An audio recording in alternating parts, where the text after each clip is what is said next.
Assalamualaikum warahmatullahi wabarakatuh. Alhamdulillah, pada hari ini kita bisa kembali lagi bertemu dalam mata pelajaran sejarah kebudayaan Islam. Pada kesempatan kali ini kita akan membahas tentang kesuksesan dakwah Rasulullah di Madinah hingga Fathul Mekah.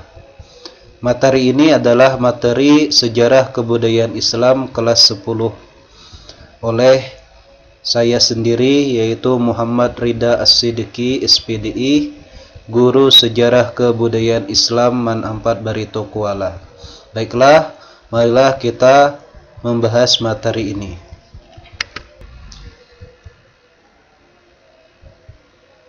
Tujuan pembelajaran. Tujuan pembelajaran yang pertama itu siswa dapat mengetahui rahasia kesuksesan Nabi dalam dakwahnya di Madinah. Jadi diharapkan nanti siswa dapat mengetahui apa saja rahasia kesuksesan Nabi Muhammad SAW ketika beliau mendakwahkan agama Islam di Madinah. Yang kedua, siswa dapat mengetahui hikmah dari perjanjian Hudaybiyah. Jadi nanti ada namanya perjanjian Hudaybiyah. Di sana nanti diharapkan siswa dapat mengetahui apa saja hikmah dari perjanjian Hudaybiyah ini. Yang ketiga, siswa dapat mengetahui peristiwa Fathul Mekah. Jadi kita akan membahas tentang Fathul Mekah, apa itu Fathul Mekah, dan bagaimana peristiwa Fathul Mekah tersebut. Baik, lanjut ke pembahasan berikutnya. Rahasia kesuksesan Nabi dalam dakwahnya di Madinah. Jadi ada dua faktor yang menyebabkan kesuksesan Nabi Muhammad dalam berdakwah di Madinah. Ada faktor internal dan ada faktor eksternal. Ada faktor internal yang berasal dari diri Nabi, dan juga ada faktor internal yang berasal dari luar diri Nabi, yaitu dari sahabat-sahabat yang mendukung Nabi. Nah, kita akan membahas yang pertama adalah faktor internal.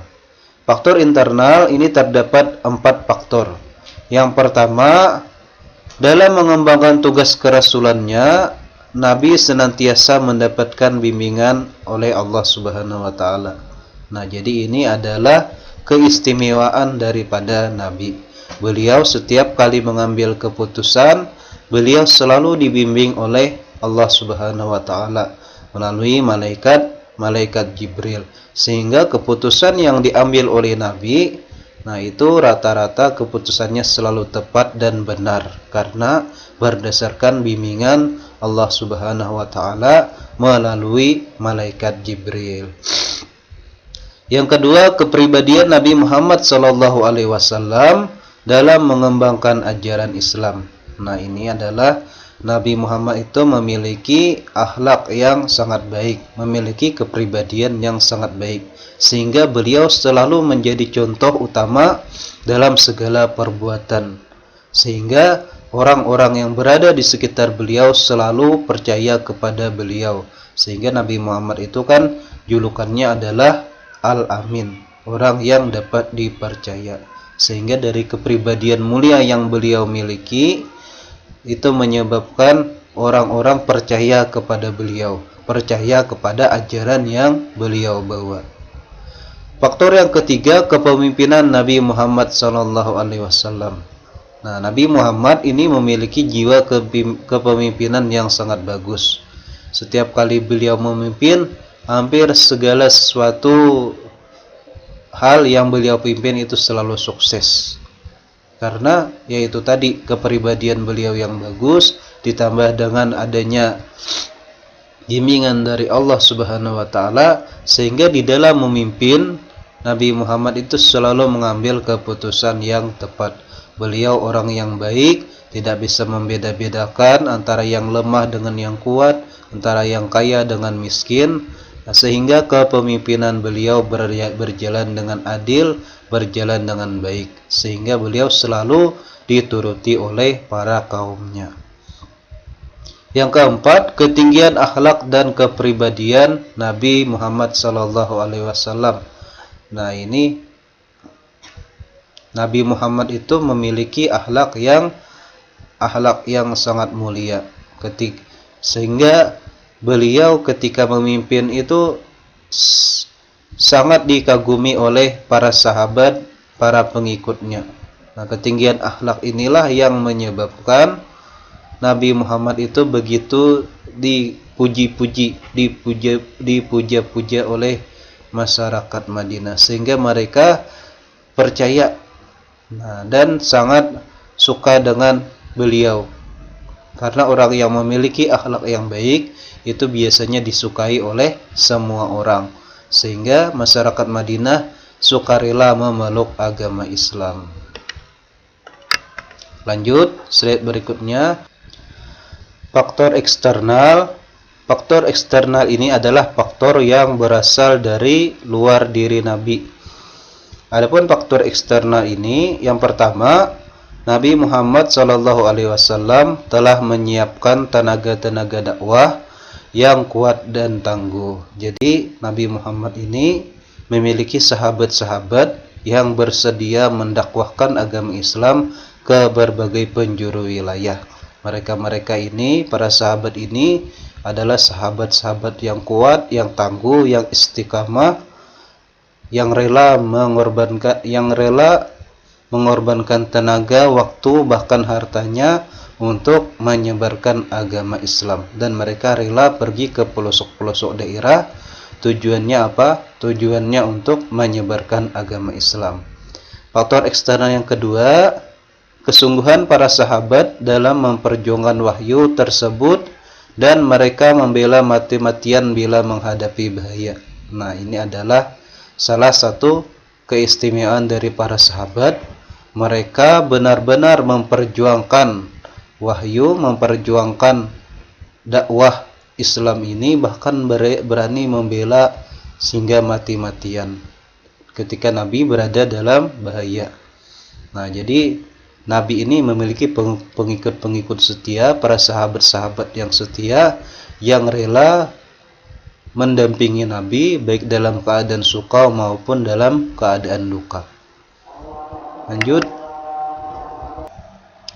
Keberhasilan Rasulullah Shallallahu Alaihi Wasallam dalam perang Badar. Perang Badar ini terjadi tanggal 17 Ramadan tahun 2 Hijriah di dekat sumur yang bernama Sumur Badar. Penyebab utamanya perang Badar ini adalah karena kaum kafir Quraisy telah mengusir kaum muslimin dari Mekah dan merampas harta mereka. Jadi kaum kafir Quraisy melihat umat muslim yang berhijrah ke Madinah, mereka mengusir kaum muslimin yang mau berhijrah dari Mekah. Jadi orang-orang muslim di Mekah itu diusir ke Madinah. Selain itu harta-harta yang mereka miliki di Mekah itu diambil, dirampas. Nah, sehingga kaum muslimin yang berada di Madinah merasa kehilangan harta mereka. Karena harta mereka yang tertinggal di Mekah itu dirampas oleh kaum kafir Quraisy. Kemudian terdengar berita bahwa kaum kafir Quraisy ini ingin menjual harta yang dibawa yang hasil rampasan oleh kaum muslimin tadi. Jadi pada saat itu kaum kafir Quraisy ini ingin menjual harta rampasan kaum muslimin yang di Mekah tersebut. Ketika di dalam perjalanan mereka membawa harta tersebut, kemudian dicegat oleh pasukan muslimin, lalu harta tersebut diambil. Nah, dari hal tersebut kemudian kaum kafir Quraisy berencana untuk memerangi kaum muslimin, sehingga saat itu terjadilah perang yang bernama Perang Badar, di mana jumlah pasukan muslim saat itu berjumlah 313 orang. Sedangkan pasukan kafir Quraisy dipimpin oleh Abu Jahal itu berjumlah 1000 orang. Nah, dari hasil peperangan Badar ini ternyata dimenangkan oleh kaum muslimin. Jadi kaum muslimin walaupun jumlahnya lebih sedikit, tapi di dalam perang Badar ini kaum muslimin berhasil memenangkan perang. Dampak dari kemenangan umat Islam dalam perang Badar. Yang pertama, menambah harum nama umat Islam di mata bangsa Arab, sehingga banyak di antara mereka yang sukarela masuk Islam. Jadi dampak pertamanya ini adalah menambah terkenalnya nama umat Islam di kalangan bangsa Arab, sehingga agama Islam saat itu dibicarakan di berbagai wilayah di Arab, dan banyak pula orang yang tertarik dengan agama Islam dan akhirnya memutuskan untuk masuk Islam. Yang kedua, umat Islam semakin merasa yakin dan percaya akan kebenaran agama Islam dan janji-janji Allah Subhanahu wa taala. Berkat kemenangan ini, maka umat Islam imannya makin meningkat, kepercayaan mereka kepada Allah, kepada Rasulullah ini makin meningkat. Nah, sehingga keimanan mereka pun makin kuat dan mereka makin gigih lagi, makin giat lagi dalam membela agama Islam dan membela Rasulullah sallallahu alaihi wasallam. Yang ketiga, kekalahan pasukan kafir Quraisy yang besar jumlahnya menyebabkan mereka semakin gentar dan khawatir apabila berhadapan dengan pasukan Islam. Jadi dari hasil perang Badar ini membuat kafir Quraisy itu makin segan. Mereka makin ketakutan, atau istilah lainnya mereka makin gentar dan khawatir ketika berhadapan dengan pasukan Islam. Jadi mereka tidak berani lagi meremehkan umat Islam karena mereka sudah pernah kalah melawan pasukan muslim. Yang kedua adalah perang Uhud. Nah, jadi setelah terjadi perang Badar, maka berikutnya terjadi perang Uhud. Perang Uhud ini terjadi pada pertengahan bulan Sya'ban tahun 3 Hijriah atau bulan Januari 625 Masehi. Perang Uhud ini terjadi di kaki Gunung Uhud. Jadi kenapa disebut perang Uhud? Karena terjadi di kaki Gunung Uhud. Nah, di dekat Gunung Uhud. Penyebabnya adalah keinginan balas dendam kaum kafir Quraisy atas kekalahan mereka di perang Badar. Jadi dari hasil perang Badar ini menyebabkan kaum kafir Quraisy menjadi dendam dan mereka berniat untuk membalasnya. Lalu terjadilah perang Uhud. Perang Uhud ini dimenangkan oleh kaum kafir Quraisy. Kenapa penyebabnya dimenangkan? Padahal umat Islam saat itu hampir menang dalam perang Uhud ini. Jadi umat Islam saat itu hampir menang.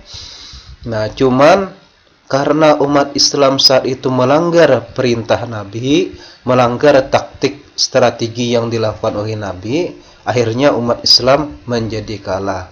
Saat itu umat Islam sudah hampir menang. Lalu para pemanah-pemanah yang berada di atas Gunung Uhud diperintahkan oleh Nabi apapun yang terjadi tidak boleh turun dari gunung. Karena mereka menjaga pertahanan. Nah, jadi para pemanah ini sudah disuruh supaya terus berada di atas gunung, memantau musuh. Ternyata ketika umat Islam sudah hampir menang dan banyak terlihat harta rampasan, akhirnya para pemanah ini turun, berebut harta rampasan ke bawah juga. Nah, hal inilah yang menyebabkan pertahanan umat Islam saat itu menjadi rapuh dan kaum kafir Quraisy memanfaatkan hal tersebut sehingga mereka bisa menyerang balik. Nah, ini hal penyebab utamanya karena umat Islam saat itu melanggar perintah dari Nabi. Seandainya mungkin mereka tetap taat, tetap mengikuti perintah daripada Nabi Muhammad, maka bisa dipastikan umat Islam bisa menang saat itu. Nah, itu tadi perang Uhud. Lanjut, yang ketiga adalah perang Ahzab atau perang Khandaq. Perang Ahzab ini atau perang Khandaq ini terjadi pada bulan Syawal tahun ke-5 Hijriah. Nah, jadi pada 5 tahun awal ketika Nabi Muhammad berada di Madinah ini hampir terjadi 3 kali peperangan. perang Badar, perang Uhud, dan perang Ahzab ini. Perang Ahzab ini terjadi di sekitar kota Madinah bagian utara. Kenapa disebut perang Khandaq? Atau Khandaq ini artinya kan parit. Nah, kenapa disebut perang Khandaq atau parit? Karena kaum muslimin membuat parit untuk menghambat serangan kafir Quraisy. Jadi pada saat itu, atas ide daripada salah satu sahabat Rasulullah yang bernama Salman Al-Farisi, bagaimana cara menghambat pasukan kafir Quraisy, maka salah satunya dengan membuat parit, membuat lubang seperti halnya di gambar. Nah, jadi bisa dilihat di gambar di samping. Mungkin seperti itu ilustrasinya. Jadi kaum muslimin menggali parit yang dalam, kemudian diisikan air, sehingga hal ini membuat kaum kafir Quraisy itu kebingungan. Jadi saat itu pasukan kafir Quraisy yang dipimpin oleh Abu Sufyan kebingungan mau menerobos karena ternyata ada parit. Nah, ada parit di depan mereka. Saat itu mereka ingin menyerang Madinah, ternyata sebelum mereka tidak bisa memasuki kota Madinah karena terhalang oleh parit ini. Akhirnya kaum kafir Quraisy ini mereka berkemah di luar parit. Nah, mereka tidak bisa menembus, tapi mereka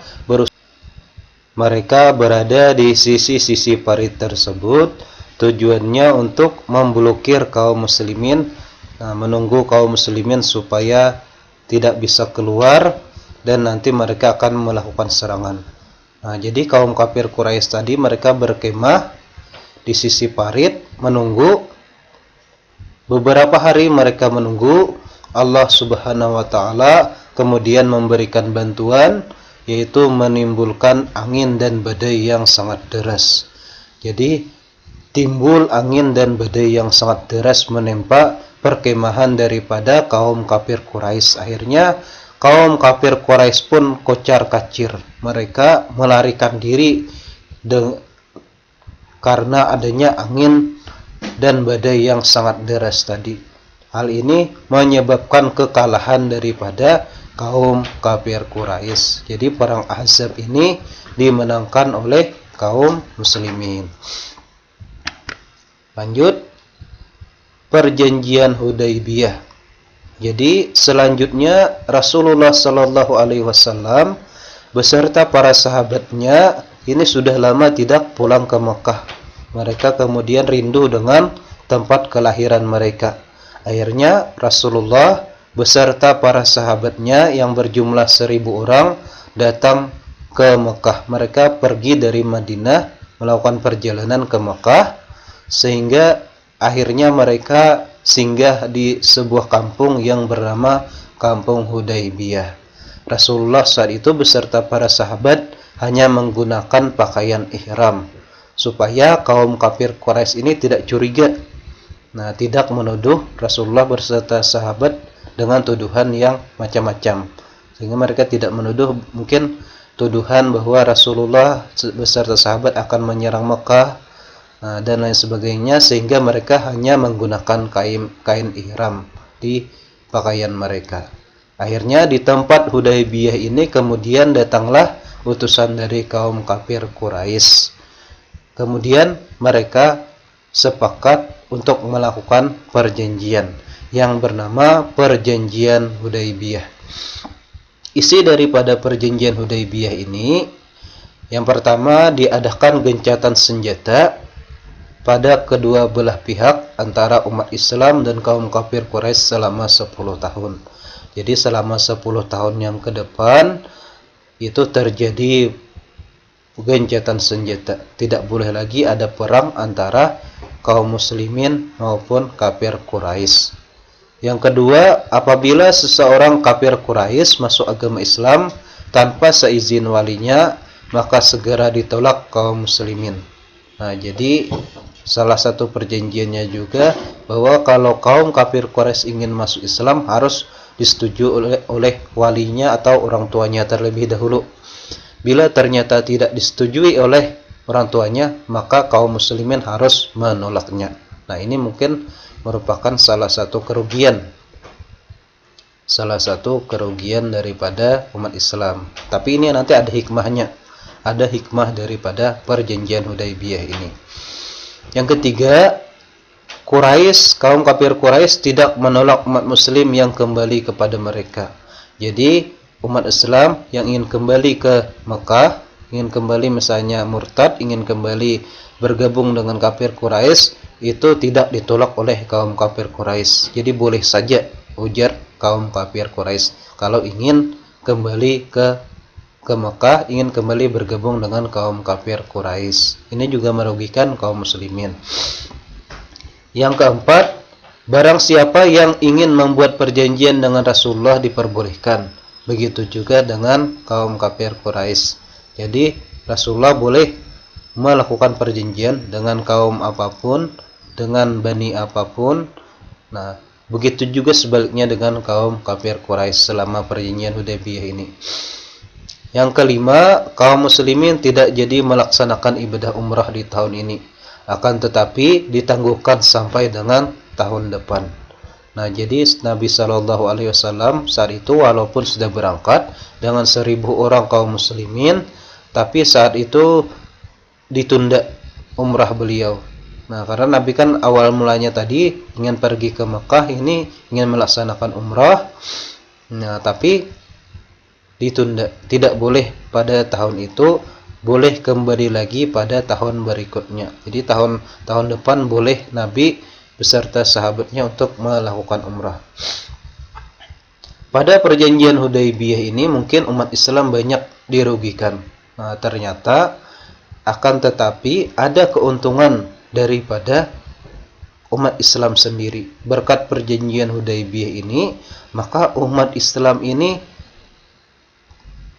tidak akan mengalami peperangan, tidak akan berhadapan lagi dengan kaum kafir Quraisy minimal selama 10 tahun. Jadi umat Islam ini dapat mendakwahkan agama Islam ini ke berbagai penjuru wilayah Arab yang lain. Umat Islam bisa mengembangkan agama Islam ke berbagai wilayah. Nah, inilah titik baliknya nanti. Sehingga selama 10 tahun umat Islam di Madinah tidak perlu dulu memikirkan perang dengan kaum kafir Quraisy di Mekah. Mereka merasa aman dan mereka bisa menyebarkan agama Islam ke pelosok-pelosok wilayah Arab lainnya. Inilah nanti yang menyebabkan agama Islam itu bisa berkembang pesat ke berbagai macam wilayah di Arab, sehingga pasukan umat Islam itu bertambah jumlahnya puluhan kali lipat. Nah, ini nanti yang akhirnya umat Islam itu bisa menaklukkan Mekah.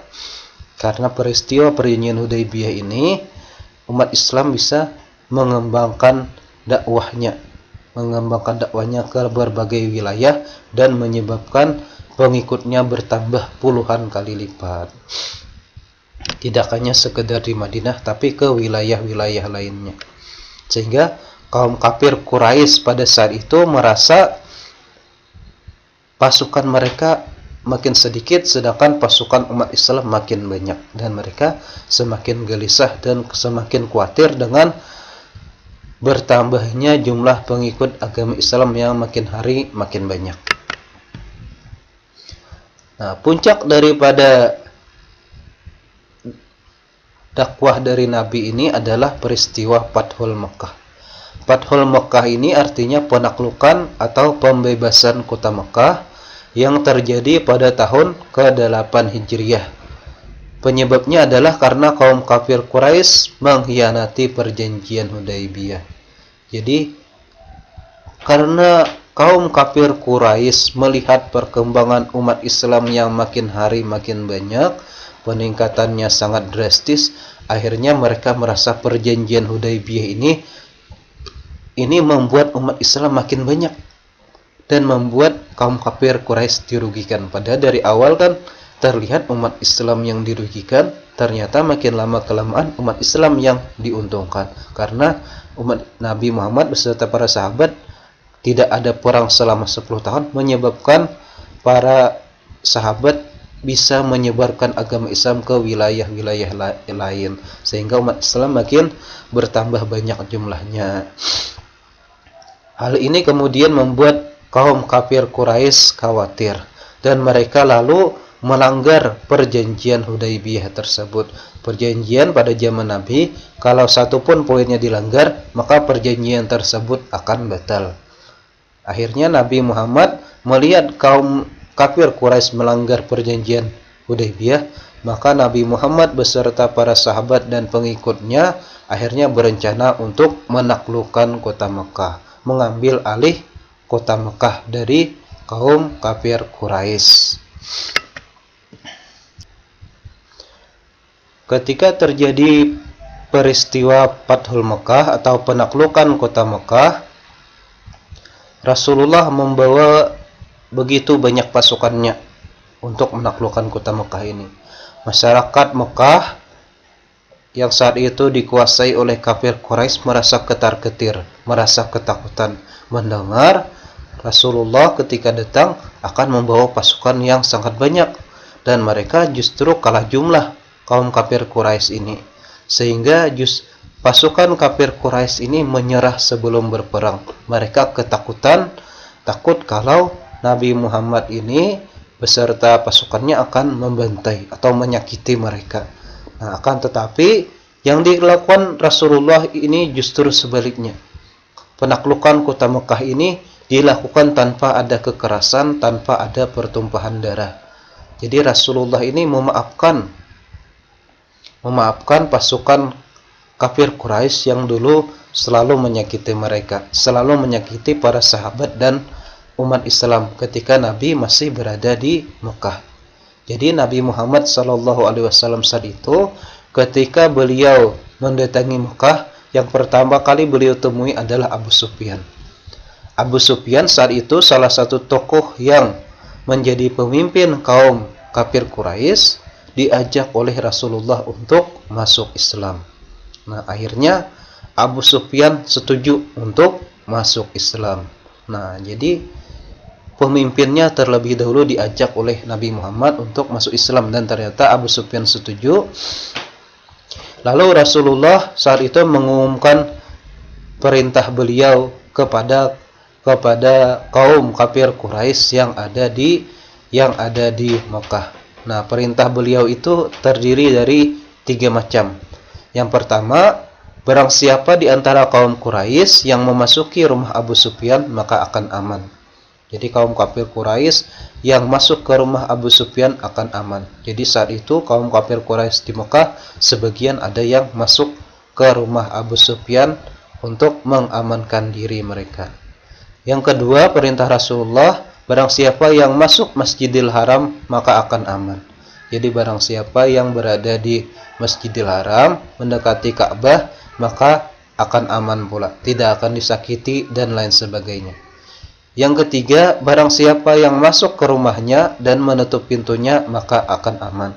Jadi barang siapa yang masuk berdiam diri di rumahnya, tidak melakukan perlawanan apa-apa, menutup pintu rumahnya, maka orang tersebut akan aman. Akhirnya kota Mekah pada saat itu ditaklukkan oleh Rasulullah tanpa perlawanan, tanpa kekerasan, dan tidak ada satupun orang kafir Quraisy yang melawan Rasulullah. Akhirnya ketika saat itu orang-orang kafir Quraisy berbondong-bondong masuk Islam. Nah, mereka masuk Islam secara sukarela tanpa dipaksa.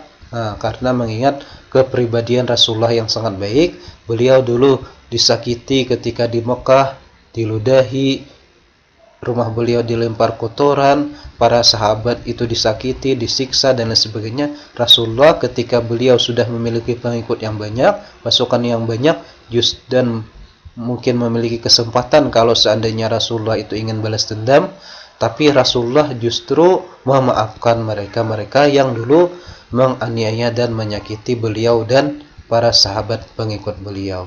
Akhirnya banyak kaum kafir Quraisy ini yang tergugah hatinya mendapatkan hidayah dan mereka berbondong-bondong untuk masuk Islam, sehingga saat itu kota Mekah bisa ditaklukkan dan hampir semua penduduknya masuk Islam. Kesimpulan daripada materi ini, yang pertama, kesuksesan dakwah Rasulullah di Madinah disebabkan karena adanya bimbingan dari Allah Subhanahu wa taala.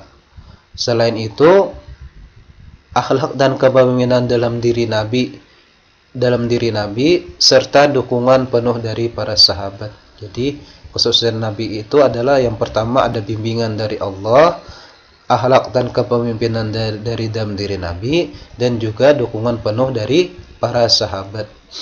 Yang kedua, hikmah dari perjanjian Hudaybiyah adalah dengan adanya gencatan senjata dengan kafir Quraisy, Nabi dan para sahabat bisa memperluas dakwah Islam ke berbagai penjuru wilayah, sehingga umat Islam mengalami peningkatan jumlah yang pesat. Yang ketiga, peristiwa Fathul Makkah merupakan peristiwa pembebasan kota Mekah tanpa kekerasan. Setelah peristiwa ini, kaum kafir Quraisy berbondong-bondong masuk Islam. Nah, itu tadi sekian materi yang disampaikan. Terima kasih atas perhatiannya. Wassalamualaikum warahmatullahi wabarakatuh.